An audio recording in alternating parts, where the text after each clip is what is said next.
State just beat North Carolina in overtime. There's been a lot of concern about this Michigan State team this season. And I know you're a Michigan man, but you also are a Big Ten guy.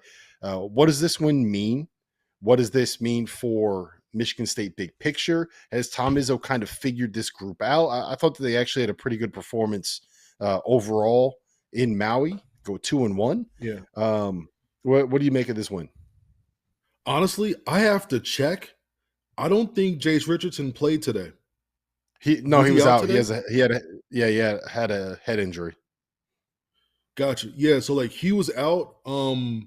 But for I think UNC, that three-headed monster, for Michigan State, for their backcourt, who personally think it's like the bottom half of the league, came out, and this is Box Score watching a bit, I'm sorry, but they came out and had that's 27, 19, is that 36? 46. So 46 points, 14 dimes. I feel like they felt the pressure of this game where if you don't come out ready to play, you are going to get embarrassed. I'm happy that they put Fiddler to the bench because Fiddler low-key had probably one of his better games. I love Fiddler coming off the bench. Good for Trey Holloman leading them in scoring. But I think they're so much better with three guards. And I think that showed. But, going up against a UNC team with Trimble, Cadeau, and Davis, they were ready for this challenge, 100%. I saw in the first half, the starters had like 1 point through like 15 minutes or something. I have to go back and watch that and see what was up with that. But to be able to go out to Maui with a team who was really still trying to find itself, come together here after going 1-1, and being able to beat this North Carolina team who's been out there for several days because they played Hawaii, to be able to go out there and win this game is just huge. It's big for them. It's big for the confidence on the team.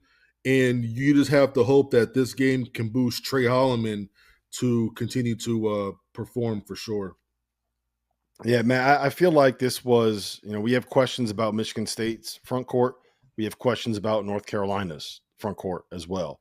We like Michigan State when they go three guards. Well, we know what we got in North Carolina's three guards. That's kind of how they play, right? I just feel like this was a situation where the matchup worked out well for Michigan State in terms of the strength of their roster, and their guys this sounds simplistic, they just outplayed North Carolina here. I feel like there's a lot of things you can learn from this. My question to you is, like, Tom Izzo, the change that he made today was moving Frankie Fiddler out of the starting lineup, right? And Tom's very set in his ways. Like, he knows what won in the 2000s, in the early 2010s.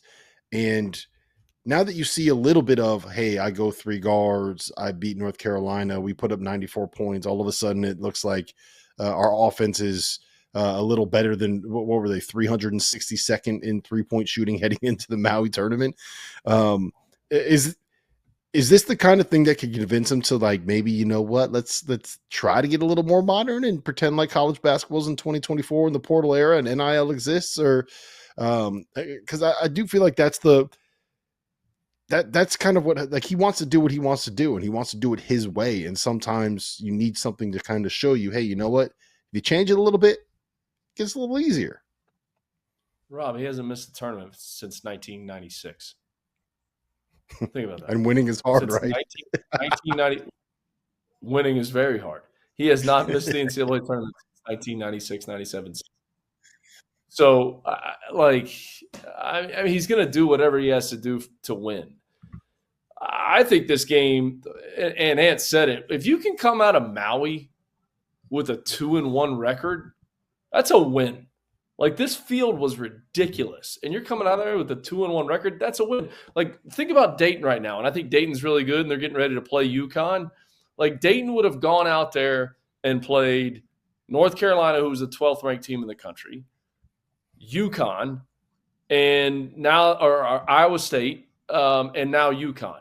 Like 3 top 12 teams. Like they're going to go. They could possibly, if they don't beat UConn tonight, go 0-3, and they looked really, really good. I think this game